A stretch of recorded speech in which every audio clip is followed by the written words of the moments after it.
Ito nga pala yung bumba o puso na pinadrilling natin nung isang linggo. Nagpadrilling tayo mga idol kasi nga nagkuubusan na ng tubig yung mga puso dito dahil sa sobrang init ng panahon kasi summer na. Nagputol-putol na nga ako dito ng ilang pirasong kahoy mga idol tapos pinatulis yung pinakadulo nito. Gagamitin natin yan mamaya sa pagbuhos ng flooring ng bumba o puso natin mga idol. Nilagyan ko na nga ito ng forma mga idol, gamit natin yung kahoy dyan, yung 2x3 ng kahoy mga idol. At yung pinutol-putol natin na kahoy kanina mga idol, yung pinatulis natin, ayan binaon na natin para yung gagamitin natin pang brace dito sa forma natin. Kailangan kasi natin yan buhusan ng simento mga idol para iwas baha kasi pag walang flooring yan mga idol, pag mag-igib ka dito, maglaba o maligo, nako, puputik dito o babaha mga idol, kaya kailangan natin simentuhin yan. At habang nagtatrabaho tayo mga idol, sinasabayan din natin ng pagluluto para may pagkain tayo o ulam for lunch. 2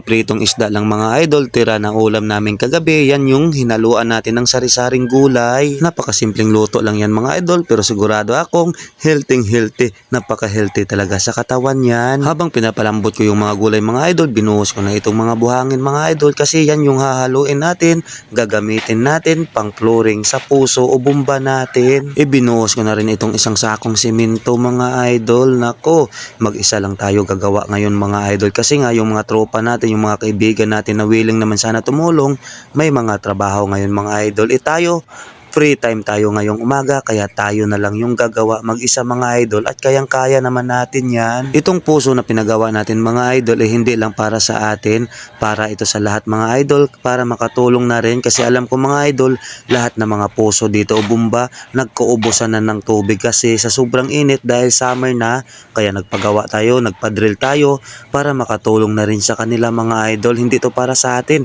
para to sa lahat na gusto umigib o maglaba o maligo dito. At siyempre gusto ko lang pasalamatan yung tumulong sa atin, nagsuporta para maitayo o mapundar itong puso mga idol, mabili yung materyales. Thank you kay SB member ng Makato, thank you kay Boss Leo Boy Terrenueva, thank you talaga bossing sa pagsuporta para maitayo itong puso o bumba dito sa amin. Malaking tulong talaga ito sa amin mga idol at siyempre maraming makikinabang dito, siyempre open niya talaga ito sa lahat-lahat mga idol. Pagkatapos nga natin dito malagyan ng simento mga idol, ginamitan na natin ng radila yan para maging plain talaga yung flooring mga idol, maging pantay. Grabe na talaga yung init ngayon mga idol. Nako, ilang litrong tubig na yata yung naubos ko mga idol kasi nga yung ganitong trabaho nakakapagod din at syempre ginutom tayo kaya ito na, na-ready na rin natin yung pagkain natin. May gulay tayo at saka mayroong ginisang alamang, syempre may kanin at syempre kainan na. Kaya hanggang dito na lang muna yung video mga idol. Salamat sa patuloy yung panonood sa daily vlog natin. Thank